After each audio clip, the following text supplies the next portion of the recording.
Hello to all the guys, gals, and non-binary pals. You're watching GNN, the toastiest show since sliced bread. I'm your host, Chris Tron 3000, and we got a short but sweet one today. Richard's got a short video on Palworld, an upcoming monster game that's sure to leave you saying, wait, what? Why? After that, Wilden's talking about Gamefest, and Sooth says his predictions. There's a lot to talk about, so I hope he's right about at least something. But first off, some good old-fashioned gaming news to start the day on. This week, we found out that Rainbow Six Zombie spin-off game was renamed Extraction from the previously suggested name, which was Quarantine. A smart move on the dev team's part because Quarantine might leave a bad taste in the mouths of many.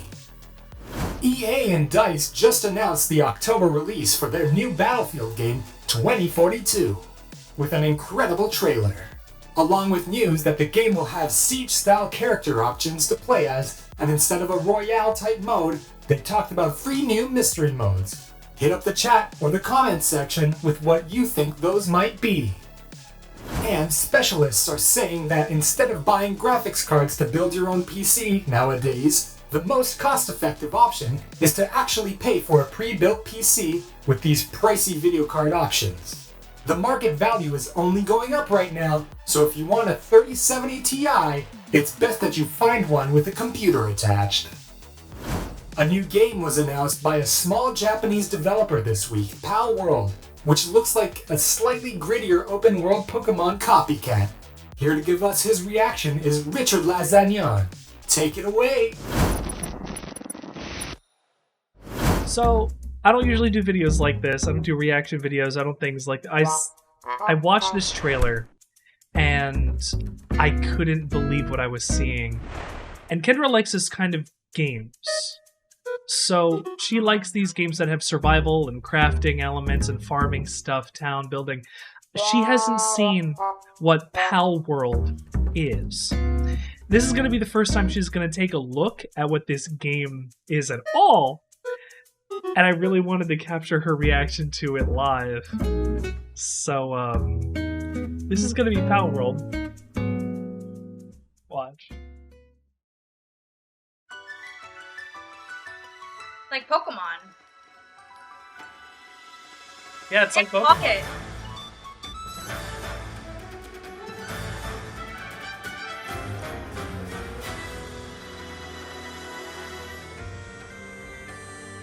Penguins.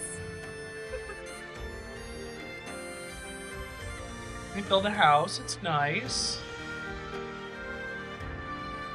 They water flowers. This is literally farming Pokemon.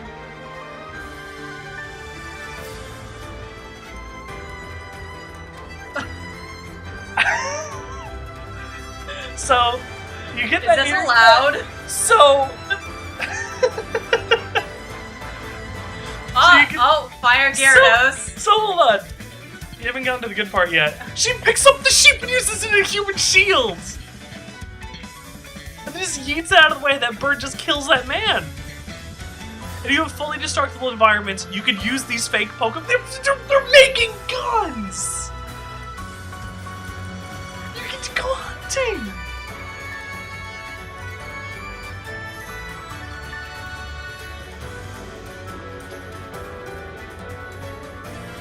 That's cheating. This is ridiculous, right?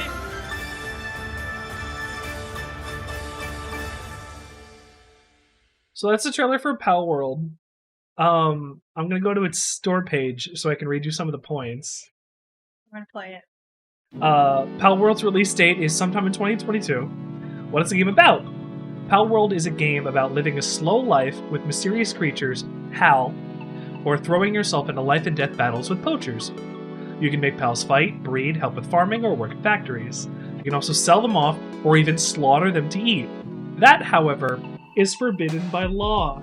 The world is full of dangers and food shortages, harsh weather, and illegal poachers. You might need to consume pals sometimes. You can ride and fly and swim and dig holes. and explore all over the place. Do you want to build a pyramid? You can have a large number of pals work on the construction. Don't worry, labor laws won't be applied to pals. It is essential for an automation to let pals do most of the manual work. Build a factory and place pals in it. They will work forever, and then you can breed them, and then with pals, you'll be safe in dangerous areas. If you're in danger, you can use pals to cover your escape. They'll give their lives to protect you. And it supports multiplayer. You and your friends can both shoot up some animals. Oh, and the best part of this for me was, for poaching and crime, endangered species pals live in hunting prohibited areas. If you sneak in and catch them, you'll get tons of money, and it's only illegal if you get caught. Isn't that how most illegal things are? Exactly. This game had to have been made by committee. Like, they said, what mechanics are going to be in this game? And they said yes. Like, what do you think about this? As somebody who doesn't play, like, shooters and things, you play a lot of Stardew Valley, you play, like, My Time at Porsche, you play The Sims. What else are you playing? At Eco right now? Yeah. So, like, when you see this game and all of this fucking gun nonsense, what are you feeling about it? I gotta tell my friends. No. No way. No, you are not playing this. Why not?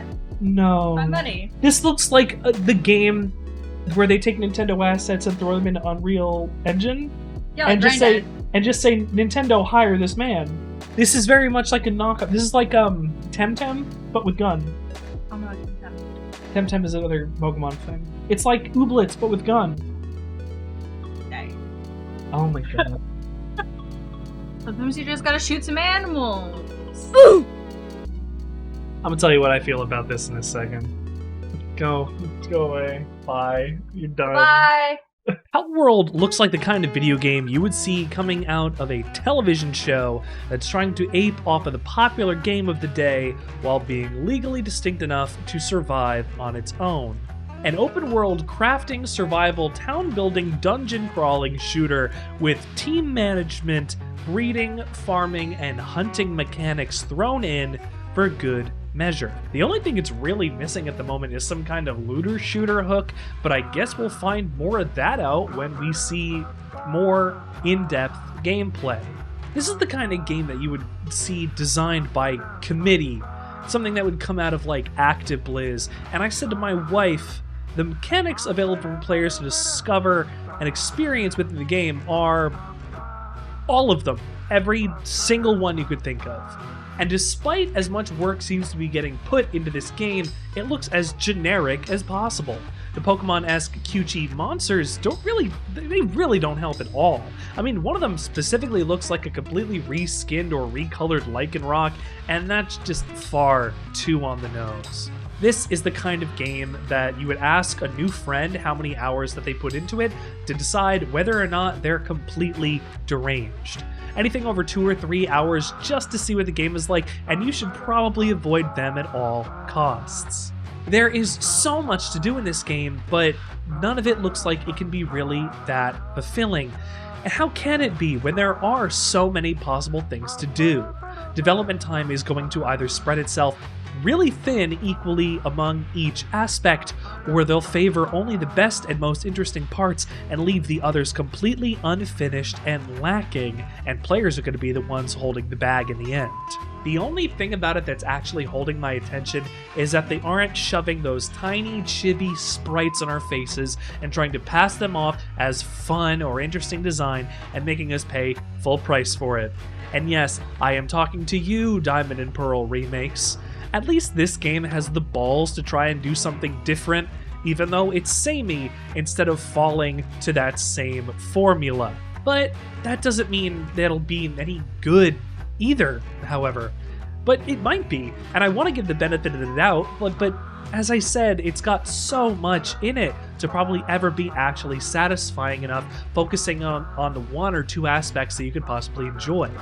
I'll keep my eye on this one, mainly just to see how badly it flops. Prove me wrong, Pocket Pair.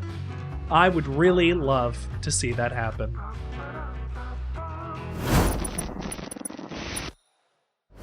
Thank you, Richard, for that fun segment. Here's one coin for your thoughts. Insert coin sound. Reviews are in on Ratchet & Clank Rift Apart, and it's pretty unanimous that it earns a spot as a PS5 exclusive. A franchise with a grand history and a new title doesn't seem to disappoint. Seems like the devs have a 4-leaf clover and a rabbit's foot in the office. Minecraft just had its 1.17 update, including things like copper ore and mountain goats which headbutt you at random. This leaves me wondering what they won't add. The second part of this split update is slated to come out at the end of the year, bringing huge changes to the world generation and the maximum build height and depth. They won't quit with this video game behemoth, and I can't blame them. And a new indie game console Playdate announces that pre-orders for their device begin this July. If you've ever wanted a Game Boy with a crank attached, this is your opportunity for whatever that is. Folks, it's time to get real.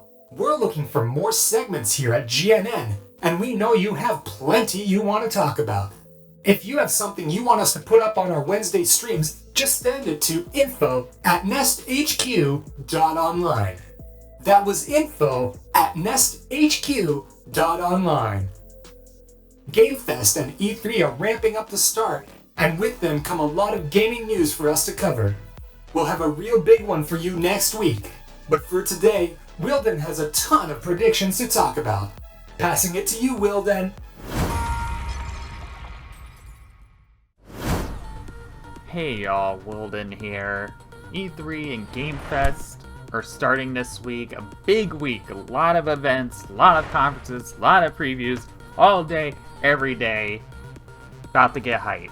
And with this happening, I figured I want to give a few of what my predictions would be, things that I wish would happen or want to see. Whether they might not happen or not, that's a whole different story. But, you know, one can dream, right? I wanted to kind of start us off, I think, from stuff that they're going to show. I'm going to start off here with a little bit of Xbox Bethesda, which is one of the bigger events happening. I expect Starfield. That's right, I've talked about it before. Starfield, I'm excited about Starfield. We know it exists. Can we get a confirmed release date window? Is it going to be spring next year? Is that going to be a confirmed thing? Most importantly, game footage. I'm ready to see some full game footage, some explanation of what this game is, how it works, all the details. I expect to see that during the conference. Also, I want to throw in there a little bit of a Wolfenstein 3, perhaps. I think it's time for a new Wolfenstein, even though it seems like we get them pretty frequently, which we do every couple of years. I know Youngblood didn't resonate well with everybody as much as the other ones in the franchise. I only played a little bit of it myself. Some people didn't like where the story went. So I think it's time for them to come out with like a third Wolfenstein to kind of, you know, reel everything back in again. You know, turn people over and be happy about the franchise again before it like fully crashes and burns. Also, for Xbox Bethesda, the one big thing I expect is Game Pass announcements. Yes, this is the first like E3 that they've had since Game Pass went in full force. Last year they did their own kind of separate events for it, but this time I expect Game Pass like day one releases for some big games coming up.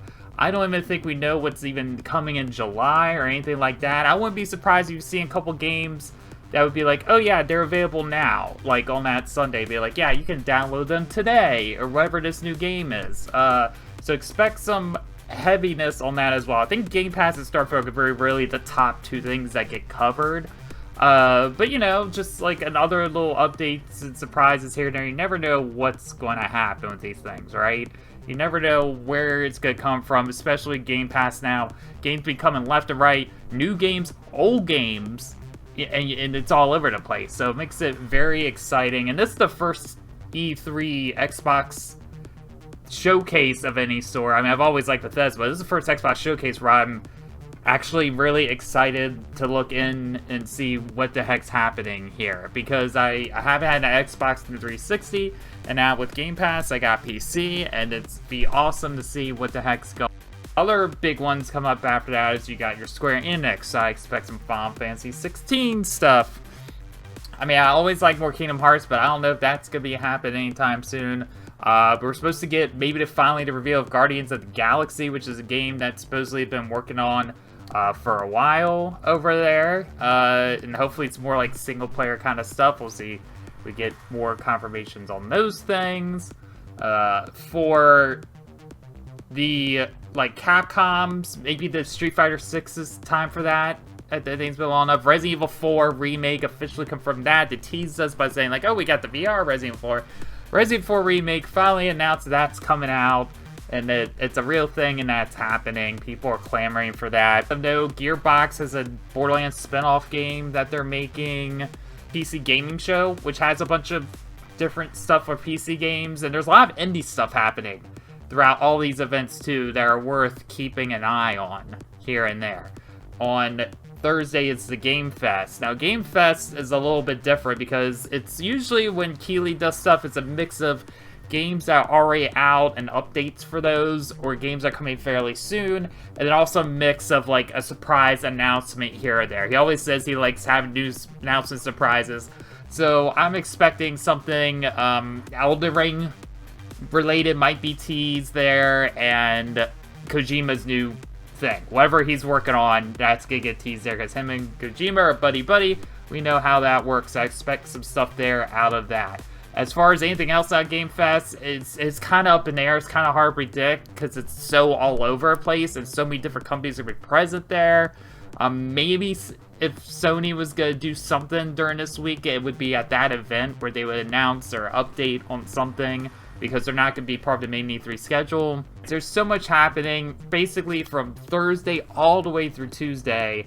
Big, small companies, this time, that time, all day, sometimes at the same time, all kinds of things happen. It's exciting, but this is to show, hey, we're finally getting back to E3 mode. We're finally getting back into that convention gaming hype, and I think we all need that right now, and this is like as close as we're get to almost being fully there at these events, which will definitely happen next year. So guys, until next time, I'm Wilden, and I'll see you on the next one. I hope for you that it all comes true, Wilden. Thanks for your segment today. Folks, we love seeing what you think about the world of gaming, so if you have something you want to talk about, why not submit it to us so we can make your voice heard? Just send your segments in to info@nesthq.online. That's info@nesthq.online. That's it for this week's GNN, everyone. Thanks to Richard and Wilden for their fun segments. Remember to have your Pokemon spayed and neutered.